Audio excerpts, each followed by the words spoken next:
श्रीमद् भगवद गीता यथारूप अध्याय 11 श्लोक संख्या 34। द्रोणं च भीष्मं च जयद्रथं च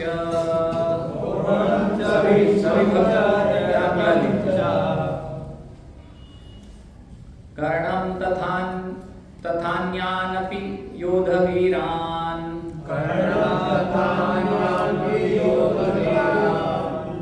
मया हतांस्त्वं जहि मा व्यथिष्टा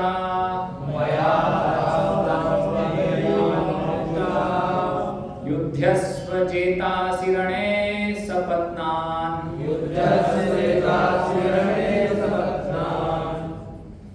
द्रोणं च भीष्मं च जयद्रथं च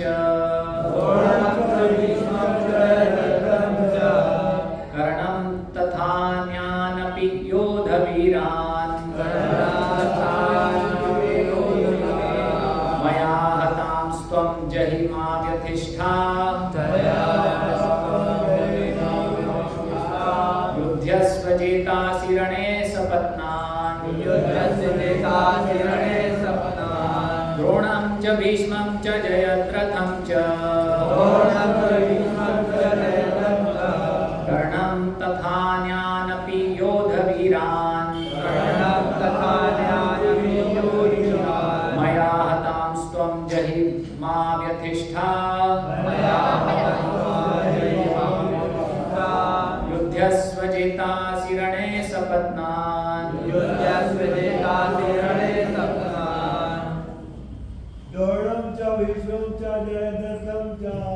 द्रोणं च भीष्मं च जयद्रथं च कर्णं तथान्यानपि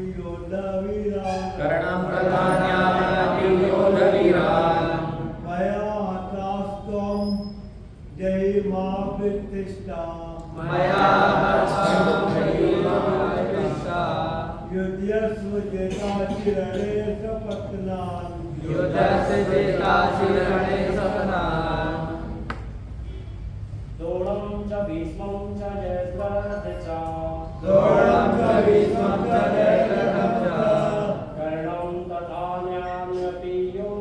द्रोणं च भीष्मं च जयद्रथं च कर्णं तथान्यानपि योधवीरान्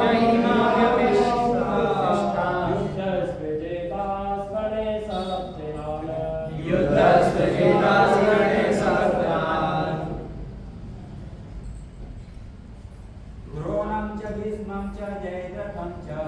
द्रोणं च भीष्मं च जयद्रथं च कर्णं तथान्यापि योधवीरान् मया हतांस्त्वं जहि मा व्यथिष्ठा युध्यस्व जेतासि रणे सपत्नान्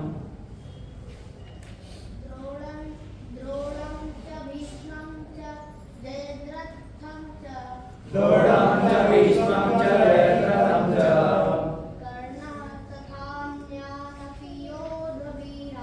कर्णं तथान्यानपि योधवीरान्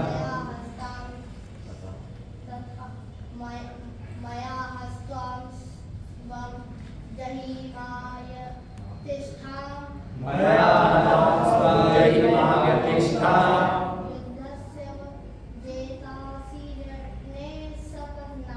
युध्यस्व जेतासि रणे सपत्नान् माता द्रोणं च भीष्मं च जयद्रथं च कर्णं तथान्यानपि योधवीरान् मया हतांस्त्वं जहि मा व्यथिष्ठा मया हतांस्त्वं जहि रणे सपत्नान् द्रोणं च भीष्मं च जयद्रथं च कर्णं तथान्यानपि योधवीरान् मया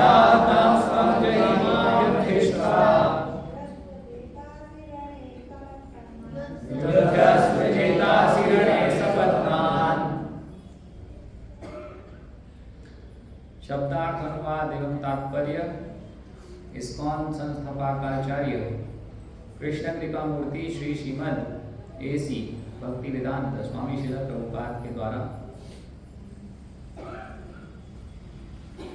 शब्दार्थ द्रोणं च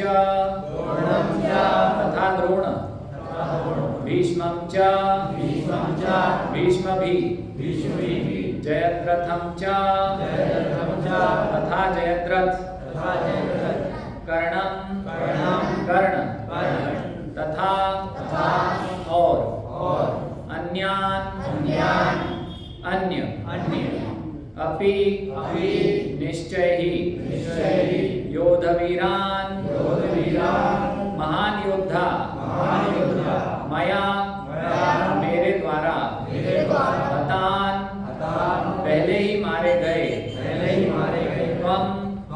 तुम जही मारो मत व्यथिष्ठा विचलित हो युध्यस्व लड़ो जेता असी जीतोगे रणे युद्ध में सपत्नान शत्रुओं को। अनुवाद।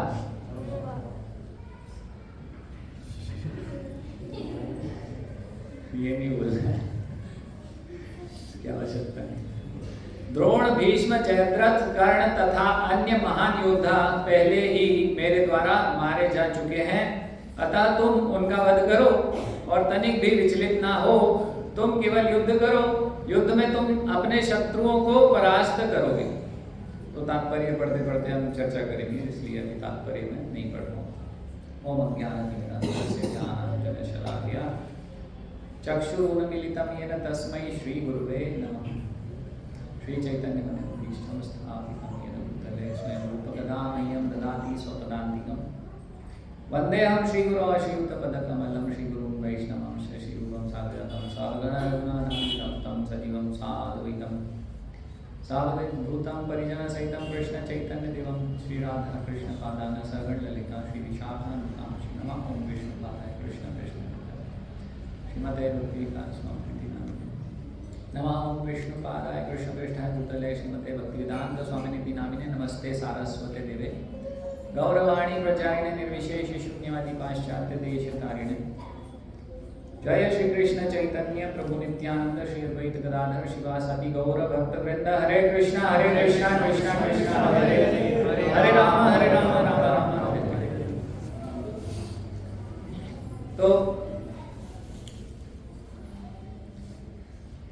विराट रूप दर्शन करा रहे हैं अर्जुन को।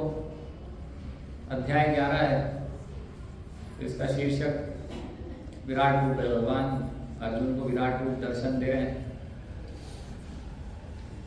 तो विराट रूप दर्शन में ये सब दिखाया भगवान ने अर्जुन को। अर्जुन को बता रहे हैं यहाँ पर भगवान कि देख लो, पहले भगवान ने बताया कालो अस्मि, काल भी मैं ही हूं। काल यानी समय, समय के साथ सब समाप्त हो जाता है ना। तो भगवान बता रहे हैं। तो भगवत गीता के 5 तत्व ज्ञान में से एक ज्ञान कौन सा है? काल के विषय में कि काल क्या है वास्तव में। समय, हाँ मृत्यु है काल। काल को हम मृत्यु भी जानते हैं, समय भी जानते हैं। तो समय और मृत्यु दोनों भगवान। सबका समय धीरे धीरे टिक टिक टिक टिक टिक टिक टिक टिक खत्म होते जा रहा है सबका समय, है ना। प्रतिक्षण हम मृत्युमुखी हैं, मृत्यु की तरफ आगे बढ़ रहे हैं, है ना। लेकिन हम भूल गए हैं। हम अपने आप को अजर अमर समझ के अपनी अपनी प्लानिंग बनाते हैं। एक हमारी 5 वर्षीय योजना है, एक हमारी 10 वर्षीय योजना है। हम इंटरव्यू में जाते हैं तो ये पूछते हैं, where do you see yourself 5 years from now. तो हम पहले से ही रट के जाते हैं, क्योंकि हमें पता है ये प्रश्न तो पूछेगा इंटरव्यू पर, HR वाला।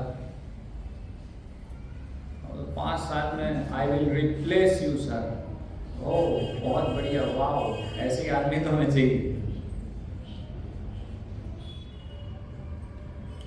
लेकिन वो रिप्लेसमेंट हमारा होने वाला है बहुत जल्द। वो वास्तविक रिप्लेसमेंट क्या होने वाला है? अभी जिस प्लेस पर हैं वो खाली कर देंगे हम, और कहाँ चले जाएंगे? दूसरी प्लेस पर। अभी इस शरीर में है ये क्षेत्र, भगवान बता रहे ना क्षेत्र और क्षेत्रज्ञ के विषय में। तो ये क्षेत्र, ये शरीर हमें मिला है क्षेत्र, तो ये शरीर मिला है। फिर इस शरीर को, एक किराए का घर है हमारा, इस शरीर को छोड़ के कहीं और चले जाएंगे।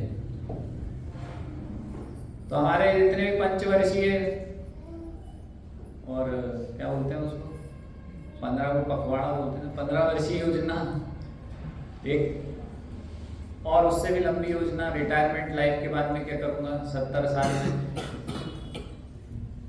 तो हमारी प्लानिंग बहुत कुछ होती है। लेकिन इस श्लोक के पहले भगवान बता रहे हैं, और इस श्लोक में भी बता रहे हैं ना, प्रभुपाद इसको एक्सप्लेन कर रहे हैं। क्या है? जब भगवान ने अर्जुन को बोला कि निमित्त मात्र भव सव्य साची, क्या बोले? कि तुम निमित्त मात्र बनो। तो प्रभुपाद एक्सप्लेन कर रहे हैं वहां पर कि संसार भगवान की इच्छानुसार गतिमान, भगवान की इच्छा से कहते हैं पत्ता भी नहीं हिलता ना। तो भगवान यहाँ बता रहे हैं, तो इस श्लोक से भगवान बता रहे हैं, इन कुछ श्लोकों से भगवान ये प्रदर्शित कर रहे हैं कि मेरे बिना तो कुछ होता नहीं है, और प्लानिंग तो मेरी ही चलती। आप कितनी प्लानिंग बना लो अपनी, है ना। जैसे अभी हमने प्लानिंग बनाया था कि हर्षित हारमोनियम बजाएंगे, लेकिन हारमोनियम बजा नहीं,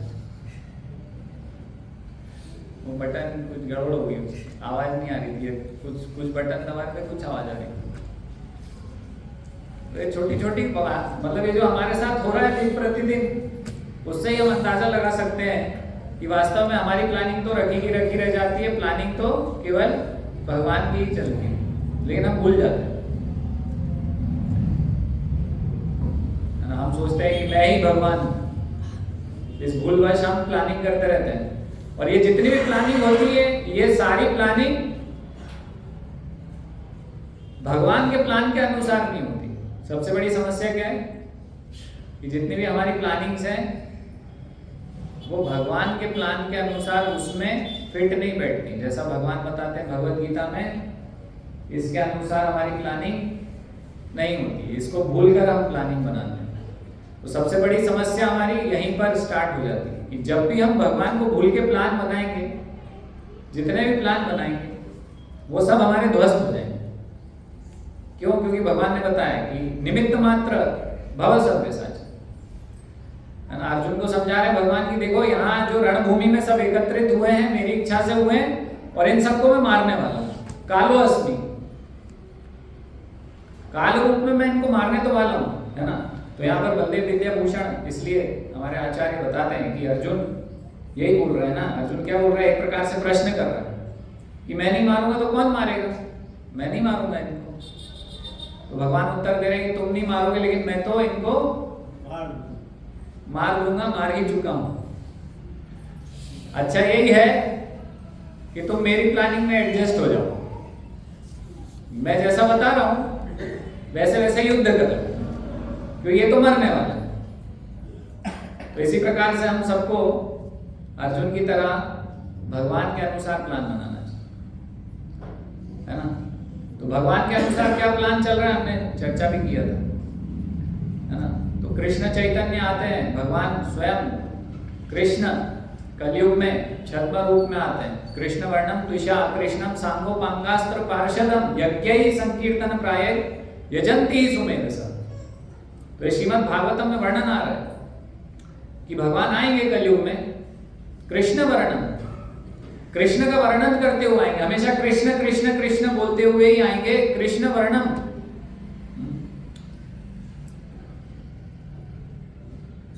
त्विषा कृष्णम, कृष्ण ही है लेकिन कृष्ण जैसे दिखेंगे नहीं, अकृष्ण, इसलिए गौरांग, क्या बोलते हैं कृष्ण चैतन्य को? चैतन्य महाप्रभु बोलते हैं गौरांग, है ना। गौर वर्ण में आएंगे, गोल्डन पिघले हुए सोने की तरह। तो इस प्रकार से आएंगे और बताएंगे, अपना प्लान बताएंगे। तो भगवान अपना प्लान बताते हैं, है ना। आगे प्रभुपाद ये भी बताएंगे कि किस तरीके से भगवान अपना प्लान बताते हैं, है ना। प्रश्न ये आया कि भगवान अपना प्लान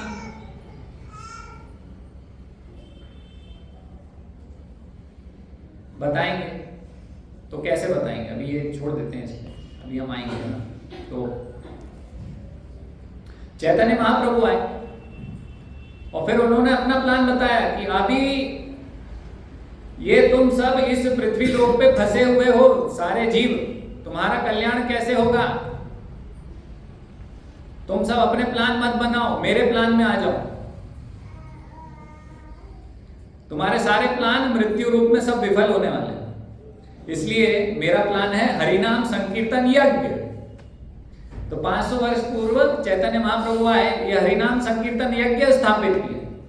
अपने अपने तरीके से सब प्रयास कर रहे हैं कुछ ना कुछ करने का। कोई भौतिकवादी है तो वो अपना भौतिकवादी प्लान बना चुका है पूरा, भौतिकता में लिप्त, रिटायरमेंट लाइफ और उसके बाद की जो लाइफ है, मरूंगा तो किस किस को क्या क्या देके जाऊंगा, ये फैक्ट्री है, ये बिजनेस है ना, नौकरी से रिटायरमेंट का पैसा है। तो पूरा प्लान बनाया कोई भौतिकवादी व्यक्ति, उसको नहीं पता है मरने के बाद भी जीवन है ना। कोई अपने मन से प्लान बनाए हुए कि मैं इस देवी देवता को प्रसन्न कर लूंगा इस जन्म में, मैं इस यज्ञ से ये प्राप्त कर लूंगा, मैं स्वर्ग चला जाऊंगा। तो सबने अपने अपने प्लान बना रखे हैं, अपने अपने तरीके से अपने अपने जीवन को प्लानिंग कर रखा है। लेकिन जो भी कृष्ण की प्लानिंग में नहीं आएगा, कृष्ण के अनुसार प्लानिंग नहीं करेगा, उसका प्लान सारा विफल होने वाला है। पराभवस तावद अबोध जाता।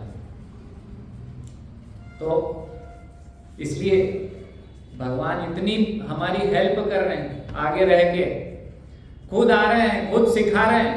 कृष्ण खुद आए चैतन्य महाप्रभु के रूप में, हरिनाम संकीर्तन यज्ञ इनिशिएट किया, शुरुआत किया, बता के गए। ये कलयुग का युग धर्म है, ये हरिनाम संकीर्तन यज्ञ, हरे कृष्णा कृष्णा कृष्णा हरे हरे, हरे राम राम राम हरे हरे।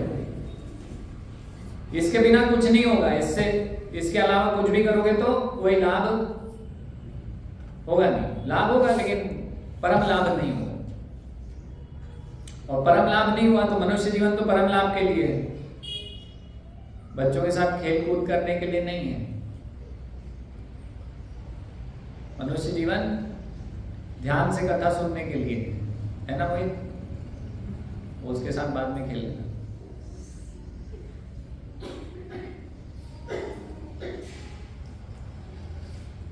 तो चैतन्य महाप्रभु स्वयं आए, भगवान कृष्ण स्वयं आए, श्री कृष्ण चैतन्य राधा कृष्ण नाही अन्य, और ये हरिनाम संकीर्तन यज्ञ बताया, सिखाया, शुरुआत की। और उसके बाद पूरी प्रक्रिया देने के लिए श्रील प्रभुपाद जैसे सेनापति को भेजा कि क्या क्या करना है आपको अपने जीवन में। तो क्या क्या करना है? हरे कृष्ण हरे राम। हाँ, तो इसका जप करना है, जप माला पे 16 माला करिए, हरिनाम संकीर्तन, नगर संकीर्तन, ग्राम संकीर्तन निकालिए, है ना। ये यज्ञ बैठे बैठे एक जगह अग्नि में आहुति देने से नहीं होगा। कलयुग का यज्ञ कैसे होगा? नाचो गाओ भक्त संगे करो संकीर्तन। आगे क्या? हाँ, तारो सर्वजन, हाँ, इस प्रकार से कुछ है। तो चैतन्य महाप्रभु के गुरु बोले ये यज्ञ कैसे होगा? बैठे बैठे नहीं होगा एक जगह पर, अग्नि में आहुति नहीं देनी है इसमें। कलयुग का युग धर्म जो यज्ञ है वो इस प्रकार से होगा, नाचने से यज्ञ होगा। भगवान का नाम लेके मृदंग करताल पे नाचने से वो यज्ञ होगा। ये नाचना विधि है, ये पागलपन नहीं है, बिल्कुल भी नहीं। ये कोई स्वयं को आनंद देने के लिए कुछ भी हम नाचते ना, डिस्को में जाके, आज मैं डिस्को जाऊंगा तैयार होके, वहां नाचूंगा, मजा करूंगा, या फिर बारात में भाई भी नाच रहे हैं, तो ये वाला नाच नहीं है, ये यज्ञ है। ये कलयुग का यज्ञ है, नाच, भगवान के नाम पे नाचना, ये यज्ञ है। तो यज्ञ विधि है, भगवान ने खुद दी है, भगवान खुद नाचे। हरे कृष्णा कृष्णा कृष्णा हरे हरे, हरे राम राम राम हरे हरे। इस संकीर्तन पे भगवान खुद नाचे। वो भाव वो अलग है ना, वो उस भाव में हम नहीं नाचते, लेकिन फिर भी हम नाचेंगे तो उनकी कृपा से हम कभी उस भाव तक पहुंच सकते हैं। तो प्रभुपाद ने ये सब विधि दिया है। पुस्तक वितरण, भगवत गीता अन्यों को दो, ये कलयुग का युग धर्म, ये भी संकीर्तन है। ये भगवान कृष्ण का नाम इस पुस्तक में कितनी बार आया होगा, एक एक शब्द में भगवान श्री कृष्ण है, तो ये भी संकीर्तन है, अन्यों को पुस्तक वितरण करना। और इसी माह में भगवान ने ये भगवत गीता कही, तो ये तो विशेष उनको प्रसन्न करने का ही समय है, पुस्तक वितरण के माध्यम से। तो ये सब विधि है ना। कोई ऐसे किसी का एक ऑनलाइन वीडियो आया कि भाई वो पुस्तक वितरण कोई भक्त कर रहे थे, तो वो एक किसी को पसंद नहीं आया, बोले भगवत गीता को रास्ते पे बेचते हो, है ना। इसको मालूम है तो पता नहीं, ये भौतिकवादी बहुत प्रसन्न है, और कहीं ना कहीं से कुछ ना कुछ आरोप लगाने के लिए वो ढूंढते रहते हैं, कुछ मिल जाए बस, कुछ भी। तो ये भी एक आरोप है कि सड़क पे पुस्तक लेके घूम रहे हो, भगवत गीता, अनादर करते हो तुम भगवान श्री कृष्ण का। तुम जैसे लोगों को तो ऐसा कर देना चाहिए, मारना चाहिए, सूली पे टांग देना चाहिए, ऐसा कर देना चाहिए। अपराध करते हो तुम, बेचते हो पुस्तक। इतने वो हर्ट हो रहे हैं, उनसे पूछें कभी भगवत गीता के 700 श्लोक पढ़े, 18 अध्याय के नाम पता है? कोई एक दो श्लोक बोल दो, नहीं बोल पाए, लेकिन इतना बुरा लग रहा है। वो व्यक्ति अपनी प्लानिंग में इतना उलझा हुआ है कि उसके पास सुबह उठते से लेकर रात में सोने तक समय ही नहीं है। वो अपने प्लान में इतना व्यस्त हो चुका है, इतना मशगूल है, उठते से ही तैयार होकर ऑफिस चले गए, धंधे पे चले गए, रास्ते में गाड़ी भगा रहे हैं इधर उधर पैसा कमाने के लिए। तो व्यक्ति मिलेगा कहाँ? मंदिर तो आ ही नहीं रहा, समय नहीं है उसके पास, मिलेगा कहाँ? सड़क पे मिलेगा कहीं पैसा ढूंढता हुआ, सड़क पे घूमते रहते हैं, गाड़ी भगाते इधर उधर तेजी से, और थोड़ा सा कहीं आप टच कर दो उनको तो उनके अगर उसमें इंद्री भोग में कुछ अगर आ गया, गड़बड़ हो गया, तो बस फिर वो एकदम।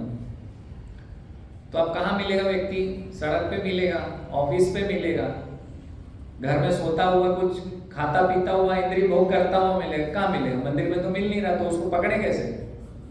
तो वे जाना पड़ता है कहीं सड़क पे, चलो भाई तुम्हारा उद्धार हो जाए। हमें तो पता है ना, ये चैतन्य महाप्रभु ने ये संकीर्तन आंदोलन दिया, प्रभुपाद ने विधि दी, ये भगवान की बताई हुई विधि है कि सबको जाके पुस्तक वितरण करो। जब भगवान ऐसा चाहते हैं तो तुम किस खेत की मूली हो? कुछ अपना मनगढ़ंत प्लान लेके आ गए कि ऐसा नहीं कर सकते, वैसा नहीं कर सकते। प्रभुपाद ने बताया, ये भगवान के शुद्ध भक्त ने बताया। तुम कौन से आचार्य हो? कहां से आ गए, कहां से प्रकट हो गए? कुछ बताओ तो। Are you bona fide? क्या आप प्रामाणिक आचार्य हैं जो आप बता रहे हैं कि ऐसा नहीं कर सकते? तो आपकी बात माने, प्रभुपाद की बात माने, किसकी बात माने? हाँ, किसकी बात माननी चाहिए बताइए? प्रभुपाद की बात माननी चाहिए। क्या?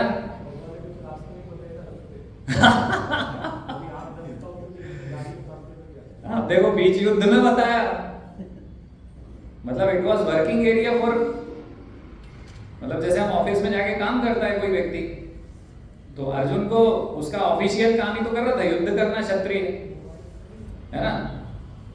तो वही तो बता रहे हैं भगवान। भगवान ने खुद ने रास्ते में ही बताई है भगवत गीता। वे कहीं बैठ के आश्रम में थोड़ी सुना रहे थे, युद्ध क्षेत्र था वो हाँ कोई तो हम थे कि भाई प्लानिंग भगवान की चलेगी, भगवान की प्लानिंग में हम सम्मिलित हो जाएं। भगवान की प्लानिंग प्रभुपाद जैसे शुद्ध भक्त बता सकते हैं, और वो भगवान की ही प्लानिंग है जो प्रभुपाद ने सिस्टम दिया, तो उसको अपनाएं हम। भगवान की प्लानिंग में जैसे अर्जुन बोल रहे हैं ना, पहले तो युद्ध करने के लिए मना कर रहे थे, फिर क्या बोले, युद्ध करूंगा, जैसा आप बोलेंगे वैसा करूंगा। तो हम अनुवाद पढ़ते हैं, अनुवाद पढ़ते हुए चर्चा करेंगे अब आगे। तो यहाँ भगवान बता रहे हैं कि देख लो भाई, द्रोण, भीष्म, जयद्रथ, कर्ण महान योद्धा पहले ही मारे गए मेरे द्वारा। तो भगवान के मुख में सब चूर्णित होते हुए, चूर्ण बनते हुए दिखे ना। भगवान ने क्या करा, इतने इतने महान योद्धाओं को चूर्ण बना के फिनिश।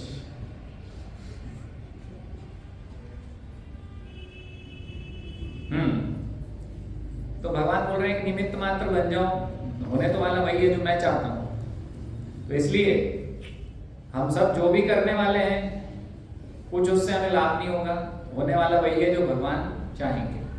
अच्छा यही है कि भगवान की प्लानिंग में सम्मिलित हो जाएं, इस हरिनाम संकीर्तन यज्ञ में हम सम्मिलित हो जाएं, उसी में ही फायदा है। इससे बाहर रह के कोई फायदा होने वाला नहीं है। अर्जुन युद्ध नहीं करेगा, निमित्त मात्र नहीं बनेगा, भगवान का इंस्ट्रूमेंट नहीं बनेगा, तो वो कोई लाभ उसका होने वाला नहीं है। क्योंकि अंश और पूर्ण का क्या संबंध है, अंश पूर्ण का सहायक होना चाहिए, सेवक होना चाहिए। कोई उदाहरण दे पाएंगे इसका? हनुमान जी राम भगवान के सेवक। हाँ बहुत बढ़िया, प्रैक्टिकल कुछ ऐसी चीजें जिससे कि हम कुछ समझ पाए, कोई उदाहरण दे पाएंगे?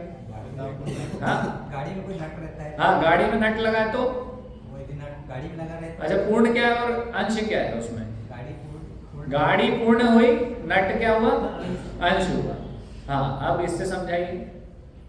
यदि वो गाड़ी में लगा रहेगा तो वो पूरा उसका कार्य सही होगा। हाँ मतलब गाड़ी की सेवा के लिए है नट, गाड़ी में लगा रहेगा तो बहुत काम की चीज है। और गाड़ी में अगर नहीं लगा तो गाड़ी में नहीं लगा है, साइड में पड़ा है तो झाड़ू से उसको या फिर कबाड़े वाले को तोल के बोले फालतू है इसको ले जाओ।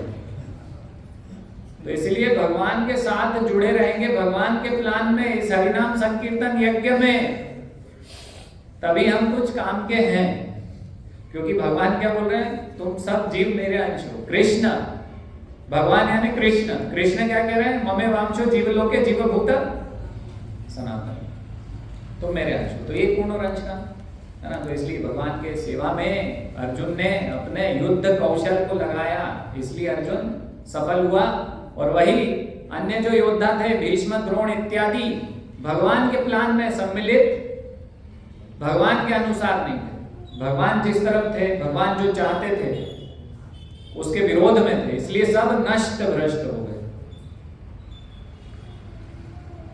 तो इसलिए यदि हम अपना एक मूल्यवान, बहुमूल्य, बहुनाम जन्म नाम बनते, ज्ञानवान नाम प्रपद्यते, मनुष्याणाम सहस्त्रेषु कश्चित् यतति सिद्धये।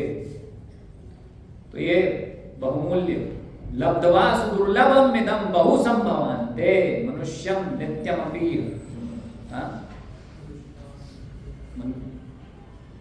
मनुष्यम नित्यमपि धीरा पूर्णम यतेत न पतेत अनुमृत्यु यावत् निःश्रेयसाय खलु सर्वत खलु विषय सर्वत स्यात्। और प्रहलाद महाराज भी इसी प्रकार से बोलते हैं कि मनुष्य जन्म कैसा है, अनित्यम और अर्थदम। तो ये बहुमूल्य जीवन मिला है हमें, कई कई कई कई कई अनगिनत जन्मों के बाद। तो इसका पूर्ण लाभ कैसे प्राप्त कर पाएंगे? इसका पूर्ण लाभ हम प्राप्त कर पाएंगे भगवान के प्लानिंग, भगवान की योजना में, भगवान के कुछ कार्य में आकर, भगवान का कुछ कार्य सिद्ध करने में यदि हम उपयोग हुए इस मनुष्य जीवन में, तो ये मनुष्य जन्म सफल है।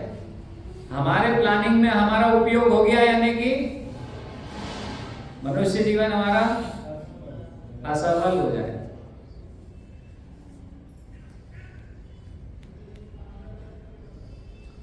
प्रत्येक योजना भगवान द्वारा बनती है, किंतु वे अपने भक्तों पर इतने कृपालु रहते हैं कि जो भक्त उनकी इच्छानुसार उनकी योजना का पालन करते हैं, उन्हें ही वे उसका श्रेय देते हैं। तो भगवान चाहते तो ऐसे ही मार डालते, फूंक मार देते वहां पे, तो 11 अक्षोहिणी सेना 0 अक्षोहिणी सेना हो जाती। 11 अक्षोहिणी सेना खत्म हो जाती। भगवान खूब भी नहीं मारते, कुछ भी नहीं कर रहे थे, बस सोच लेते कि खत्म हो जाओ, मर जाओ सब लोग, सब मर जाओ। लेकिन भगवान ये श्रेय अर्जुन को देना चाहता है ना। द्रोण और भीष्म को इसलिए उल्टी दिशा में रखा कि उनको श्रेय ना मिले, श्रेय अर्जुन को मिले, मेरा प्रिय है ना। तो इस प्रकार से यदि हम भगवान के प्रिय, भगवान के कार्य में लगते हैं, तो भगवान ऐसे यश बढ़ाते हैं। भगवान चाहते हैं कि मेरे भक्त का यश है। वास्तव में तो अर्जुन की शक्ति नहीं थी कि द्रोण और भीष्म को मारना है, नहीं थी। हम देखते हैं ये जब बाद में कृष्ण चले गए, तो कुछ कबीले के लोगों ने अर्जुन को हरा दिया था, और युद्ध के बाद जब अर्जुन नीचे उतरे रथ से, तो उनका रथ ब्लास्ट हो गया। क्यों? कृष्ण ने बोला पहले तुम उतरो, बोले ऐसे क्यों, पहले आप उतर ही ना, बोले नहीं नहीं तुम उतरो। तो अर्जुन पहले उतरे और कृष्ण जैसे उतरे तो रथ भस्म हो गया। क्यों? क्योंकि वो इतने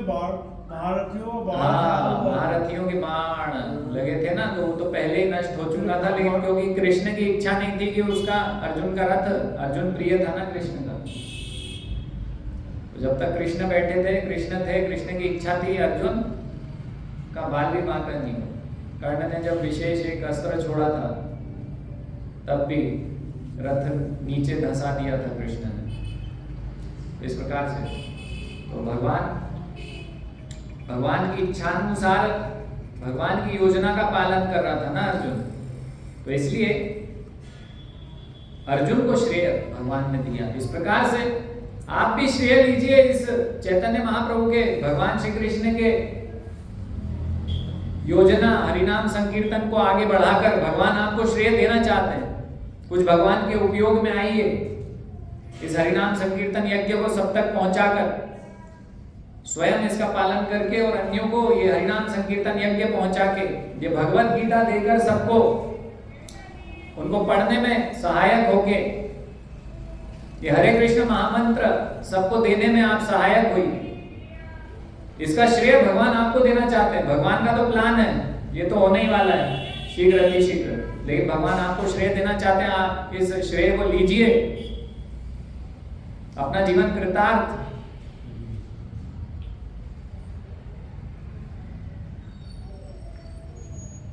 प्रभुपाद पिछले श्लोक की आखिरी लाइन में लिखते हैं ना, यदि कोई कृष्ण भावनामृत से पूरित हो और उसका जीवन भगवान की दिव्य सेवा में अर्पित हो, तो समझो कि वह कृतार्थ है। अपना जीवन कृतार्थ कीजिए। इस प्रकार इस तात्पर्य में, अतः जीवन को इस प्रकार गतिशील होना चाहिए कि प्रत्येक व्यक्ति कृष्ण भावनामृत में कर्म करे और गुरु के माध्यम से भगवान को जाने। भगवान का संदेश आप तक कैसे पहुंचेगा, ये प्रश्न था ना, भी कुछ समय पहले हम चर्चा कर रहे थे। मैं बोला बाद में चर्चा करेंगे। यहाँ प्रभुपाद उत्तर दे रहे कि आपको कैसे पता चलेगा कि कृष्ण की क्या योजना है। अतः जीवन को इस प्रकार गतिशील होना चाहिए कि प्रत्येक व्यक्ति कृष्ण भावनामृत में कर्म करे और गुरु के माध्यम से भगवान को जाने। तो श्रील प्रभुपाद जैसे गुरु चाहिए हमें, शुद्ध भक्त गुरु। भगवान की योजनाएं उन्हीं की कृपा से समझी जाती है, तो भगवान की योजना समझना आसान नहीं है। जैसे अर्जुन ने सीधे भगवान से समझ लिया, तो हमारा इतना बड़ा सौभाग्य नहीं है क्योंकि हमारी इतनी बड़ी योग्यता नहीं। तो हमें ये सौभाग्य कैसे प्राप्त होगा? गुरु के माध्यम से होगा। तो गुरु की शरण में जाना पड़ेगा। तद विज्ञानार्थम सह गुरुमेव अभिगच्छेत्। स्वयं से हम नहीं कर सकते हैं। भगवान ने बोला अभिगच्छेत्। क्या बोला है? शास्त्र कह रहे हैं कि गुरु के पास तो अवश्य जाना ही पड़ेगा। बिना गुरु के पास जाए हमें भगवान का प्लान स्वयं से पता नहीं लग पाएगा। कोई व्यक्ति जो कि एक प्रामाणिक गुरु है ना, ये बहुत बड़ा टॉपिक है। प्रामाणिक गुरु कौन है?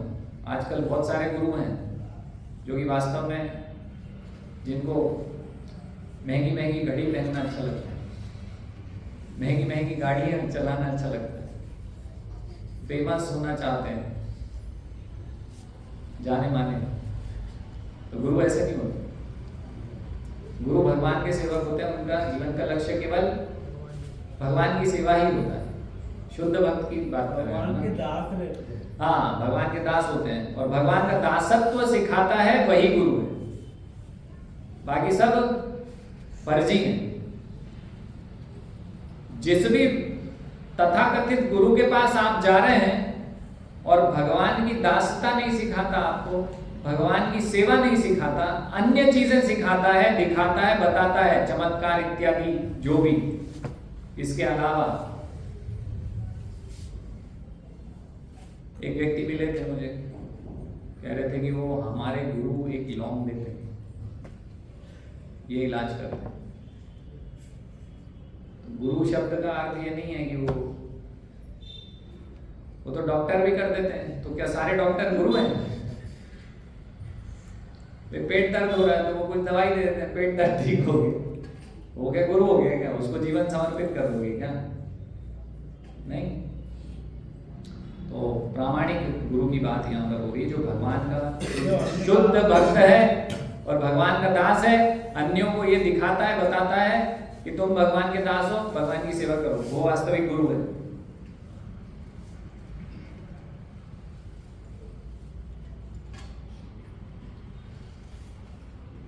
भगवान की योजनाएं उन्हीं की कृपा से समझी जाती हैं और भक्तों की योजनाएं उनकी ही योजनाएं हैं, है ना। तो भगवान की योजना भगवान की कृपा से पता चलेगी। अथापि ते देव पदाम्बुजद्वय प्रसाद लेशानुग्रहिते। तो भगवान की कृपा से ही भगवान का प्लान पता चलेगा हमें। और भक्तों की योजनाएं उनकी ही योजनाएं। भक्त जो योजना बना रहे हैं, है ना, जैसे प्रभुपाद ने पूरा योजना दिया ना, क्या क्या करना है हमें, हमारी क्या दिनचर्या होगी, भक्तिमय जीवन किस प्रकार से प्रतिदिन हम जिएंगे, सुबह मंगल आरती से प्रारंभ होगा, तो पूरा कार्यक्रम दिया ना। तो ये कार्यक्रम, ये जो योजना है, वास्तव में ये योजना भगवान श्री कृष्ण ने उनको दी। कैसे पता चलता है? कौन से श्लोक से? कि भक्तों की योजना भगवान की योजना है। भक्त्या माम भी जाना थी, क्या बोल रहे हैं भगवान भगवत गीता में कि भक्त मुझे जानते हैं। हाँ, तो इसलिए यहां पर प्रभुपाद बता रहे हैं मनुष्य को चाहिए कि ऐसी योजनाओं का अनुसरण करे और जीवन संघर्ष में विजयी बने। तो ऐसी योजना का अनुसरण करना चाहिए। और ये जीवन संघर्ष, सबका ही जीवन संघर्ष में है कि नहीं? इसमें तो कोई दो राय नहीं है, कोई और ऑप्शन है नहीं, सब संघर्ष कर रहे हैं इस जीवन में। अर्जुन भी संघर्ष कर रहा है, लेकिन अर्जुन ने क्या किया है? भगवान की योजना में फिट हो गया है। यही सबसे बढ़िया कार्य उसने किया है। तो यहाँ प्रभुपाद ये बोल रहे हैं कि सब संघर्ष कर रहे हैं, लेकिन संघर्ष, जो जीवन संघर्ष है, विजयी कैसे बनेंगे? इस जीवन संघर्ष में विजयी बनना है सबको कि नहीं बनना है? तो प्रभुपाद बता रहे हैं फिर क्या करना होगा। जो ऐसे शुद्ध भक्तों ने योजना दी है, उस योजना में सम्मिलित हो जाएगी। वैसा वैसा करिए, जैसा जैसा प्रभुपाद ने बताया है उसको स्वीकार कीजिए, है ना। हम क्या सोचते हैं कि मेरे पास बेटर प्लान है, गुरु से भी बेटर प्लान तो मेरे पास है।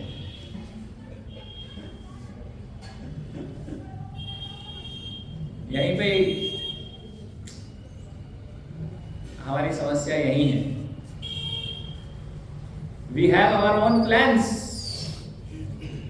यही हमारी सबसे बड़ी समस्या है कि हमारे पास खुद का प्लान है। हम समझते हैं अपने गुरु से हम बेटर हैं, लेकिन वास्तव में हम अपने गुरु से बेटर जब तक अपने आप को समझेंगे, है ना, जब तक हमारा कल्याण होगा नहीं। क्योंकि ज्ञान लेने के लिए हमें ज्ञान हमारे अंदर प्रवाहित होके कैसे समाहित होगा। तो जैसे कि हमने कई बार उदाहरण लिया है कि भाई टंकी ऊपर रहेगी और नल नीचे रहेगा टंकी से, है ना। ये इधर भी पानी कैसे आता है, ये नल में, नल नीचे है टंकी ऊपर है छत पे, तभी तो नल में पानी आता है। अगर नल पानी के ऊपर हो तो नल बोले नहीं है इससे नीचे थोड़ी, हम तो ऊंचे रहेंगे बराबर रहेंगे हम तो पानी आएगा उसमें। ऐसे ज्ञान भी नहीं आएगा जब तक हम अपने गुरुओं को, शिक्षा गुरु भी होते हैं, दीक्षा गुरु भी होते हैं, समझेंगे कि ये मेरे समकक्ष हैं या फिर ये तो मेरे समकक्ष भी नहीं। जब तक वो दिव्य ज्ञान हमारे अंदर कभी भी प्रवाहित नहीं हो सकता। तो इसलिए प्रभुपाद यहाँ बता रहे हैं, इसलिए जो प्रभुपाद ने लिखा है यहाँ पर, प्रभुपाद ने बताया कि हमें गुरु के पास जाना चाहिए और क्या करना चाहिए, उनसे पूछना चाहिए कि मैं आपकी सेवा कैसे करूं, कृष्ण का मेरे लिए प्लान क्या है ना। एक बार ऐसे ही हुआ था, तमाल कृष्ण गोस्वामी महाराज, तो वो एक संकीर्तन पार्टी चलाया करते थे ना, पुस्तक वितरण किया करते थे। राधा दामोदर संकीर्तन पार्टी थी। तो बहुत सारे ब्रह्मचारियों को इकट्ठा कर लेते थे, ले जाते थे। तो अब मंदिर है तो उनके टेम्पल प्रेसिडेंट है, उनकी सेवा के लिए बचा नहीं कोई, तो सबके साथ ऐसा किया करते थे। तो सारे टेम्पल प्रेसिडेंट नाराज हुए, व्यथित हो गए, प्रभुपाद को बता दिया, प्रभुपाद ही ऐसा कर रहे हैं तमाल कृष्ण महाराज। प्रभुपाद नाराज हो गए, तमाल कृष्ण महाराज को बुलाया, थोड़ा कुछ बोला तो तमाल कृष्ण गोस्वामी महाराज बोले, अरे सब मुझसे परेशान है, कहाँ जाऊं मैं, चांद पे चला जाऊं कि चाइना चला जाऊं। प्रभुपाद बोले, you have to go to China. तुम्हारे मुख में से तो कृष्ण ने प्लान बताया है अपना। तमाल कृष्ण बोले, ये क्या हो गया, अचानक से चाइना, कहाँ वो अमेरिकन और कहाँ वो चाइना, कौन सा देश जहाँ कभी कोई कृष्ण, मतलब अभी यहाँ तो प्रभुपाद है, सब बता रहे, चाइना में कुछ प्रचार नहीं है, कौन सी भाषा, कैसा जीना, रहन सहन। प्रभुपाद ने तो ऐसे ही बोल रहा था, मजाक कर रहा था। नहीं नहीं नहीं नहीं, नहीं ये कृष्ण का प्लान है, गो टू चाइना। तो गुरु बताते हैं, कमाल कृष्ण महाराज को बाद में समझ में आ रहे, मैं मना कर रहा हूँ प्रभुपाद को, लेकिन मेरे गुरु प्रसन्न नहीं हुए तो कृष्ण क्या प्रसन्न होंगे। और सब कुछ मैं ये जो राधा दामोदर पार्टी, संकीर्तन पार्टी, ये सब जो भी कर रहा हूं मैं प्रभुपाद को प्रसन्न करने के लिए कर रहा हूं। और प्रभुपाद अगर प्रसन्न नहीं हुए तो मेरा क्या अर्थ है जीवन का, और इतनी सेवा का कोई अर्थ नहीं। प्रभुपाद बोलेंगे तो चाइना भी चला जाऊंगा। एक बार वरिष्ठ सन्यासी हैं इस्कॉन के, उनके पास एक शिष्य गए, उनके ब्रह्मचारी, बोले, गुरु महाराज मुझे समझ नहीं आ रहा है कि मैं इस मंदिर में रहूं या वहां चला जाऊं। तो महाराज ने तुरंत बोल दिया, वहां चले जाओ। और वो थोड़ा सा यार ये क्या हो गया, मेरा मन तो नहीं था अंदर से, मैं तो सोच रहा था कि महाराज मेरे मन के अनुसार बताते हैं कि तुम यहीं रहो। तो एक वो मैंने बात भी रख दी, मेरा काम भी हो गया कि मैं तो गुरु से पूछ के ही करता हूँ सब, और ठप्पा भी लग गया गुरु का, लेकिन ऐसा हुआ नहीं। गुरु गुरु ही होते हैं, वो हमारे अनर्थ को पकड़ लेते हैं और फिर उसको ठीक करते हैं। तो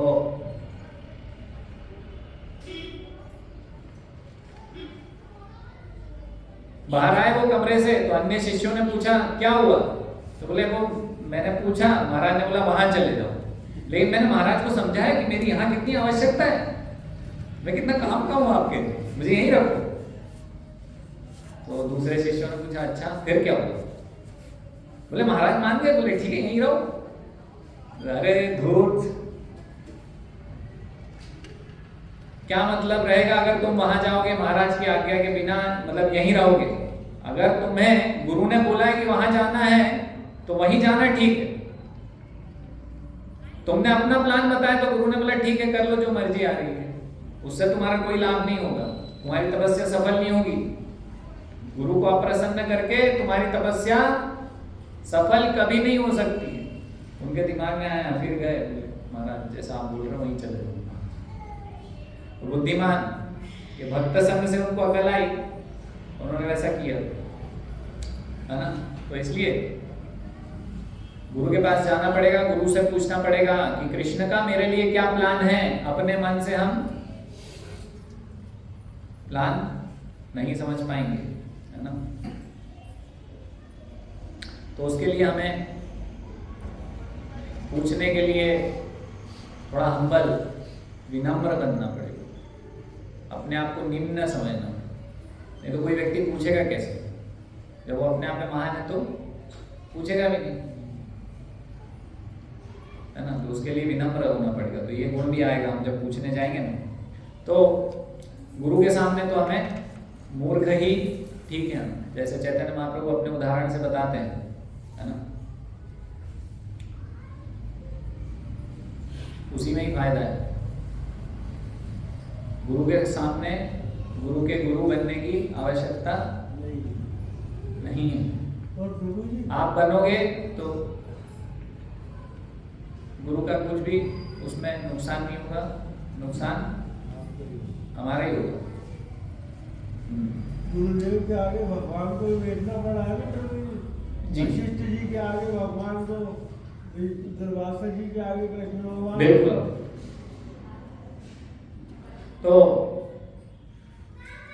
यहाँ पर ये जो श्लोक है उसमें श्रील बलदेव विद्याभूषण ऐसा बता रहे हैं कि दूसरे अध्याय में अर्जुन प्रश्न करता है ना, अर्जुन प्रश्न करता है, मतलब प्रश्न यानी कि युद्ध ना करने के 5 कारण बताता है। उसमें से एक कारण था कि उसको दया आ गई थी, दूसरा कारण था कि वो भोग नहीं कर पाएगा, तीसरा कारण था कि पाप हो जाएगा इन सबको मार के, और चौथा कारण उसने बताया वंश का नाश हो जाएगा। 5वां कारण दूसरे अध्याय में था। ये तो 4 कारण पहले अध्याय में बताते हैं कि अर्जुन युद्ध क्यों नहीं करना चाहता था। इन दूसरे अध्याय में अर्जुन ऐसा बोलता है कि असमंजस की स्थिति है कि कौन जीतेगा कौन हारेगा कुछ पता नहीं है, क्योंकि दोनों जगह महान युद्ध है दोनों तरफ। तो अर्जुन बोलता है यदवा जयम यदि वा नो जयेयुः, तो बोल रहा है कि हम जीतेंगे या ये जीतेंगे कुछ पता नहीं है, तो युद्ध क्यों करें ऐसी स्थिति में। भाई श्योर शॉट होता हम जीत जाएंगे तो युद्ध कर ले। तो भगवान यहाँ बता रहे हैं, उसको उत्तर दे रहे हैं कि ये सब भीष्म द्रोण और इत्यादि ये सब तो मैंने मार डाले, तुम ही जीतने वाले हो, मुझे तो पता है, तुम्हें भी बता दिया, कर लो युद्ध। इसलिए पिछले श्लोक में ऐसा बोलते हैं ना कि भाई यश प्राप्त करोगे और ऐश्वर्य प्राप्त करोगे, राज्य भोगोगे, तो वो करो जैसा मैं बता रहा हूँ वैसा करो और ऐश्वर्य प्राप्त होगा, यश प्राप्त होगा, अन्यथा अपयश प्राप्त होगा। तो भगवान की प्लानिंग तत्र श्रीर विजयो, श्री विजय सब भगवान के प्लान में सम्मिलित होने में है। ऐश्वर्य, संपन्नता, विजय, नीति, सब कुछ भगवान के संग में, भगवान के साथ में रहने में, भगवान के विरोध में रहने में नहीं। हरे कृष्णा। किसी का कोई प्रश्न है तो पुस्तक टेबल पर पूछ सकते हैं। प्रभु जी एक जगह श्लोक में आ रहा है यज्ञ योग